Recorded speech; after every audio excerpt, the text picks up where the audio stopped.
জুলাই আন্দোলনের অন্যতম বড় একটি স্লোগান ছিল বিকল্পকে, আমি, তুমি, আমরা। এই কথাটাই 2018 সালে বলেছিলেন মির্জা ফখরুল ইসলাম আলমগীর। বিশ্বাস করুন, আপনিই বাংলাদেশ, আমরাই সবাই।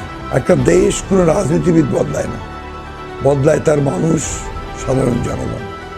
বাংলাদেশের ইতিহাসের অন্যতম পরিশুদ্ধ মনের রাজনীতিবিদ মির্জা ফখরুলকে নিয়ে ভয়ঙ্কর অপপ্রচার চালাচ্ছে একটি চক্র। মোটা দাগে তার বিরুদ্ধে 3টি অভিযোগ তোলা হয়েছে।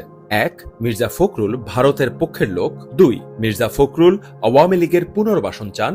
3, মির্জা ফখরুল নির্বাচন চান কিন্তু সংস্কার চান না। আওয়ামী লীগ বা ভারত নিয়ে মির্জা ফখরুলের যেসব কথাকে রং মাখানো হচ্ছে, সেই ধরনের কথা স্বয়ং প্রধান উপদেষ্টা এমনকি জামায়াতের আমিরও বলেছেন। ডক্টর ইউনূস বলেছেন ভারতের সাথে তিনি সম্পর্ক এগিয়ে নিতে চান। বলেছেন 2 দেশের মধ্যে সম্পর্কটা অত্যন্ত ঘনিষ্ঠ হতে হবে। জামায়াতের আমির বলেছেন ভারতের সঙ্গে সুসম্পর্ক বজায় রাখতে চাই।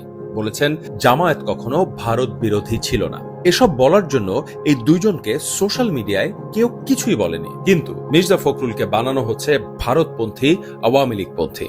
প্রধান উপদেষ্টা নিজে বলেছেন আওয়ামী লীগকে নিষিদ্ধের কোনো পরিকল্পনা নেই।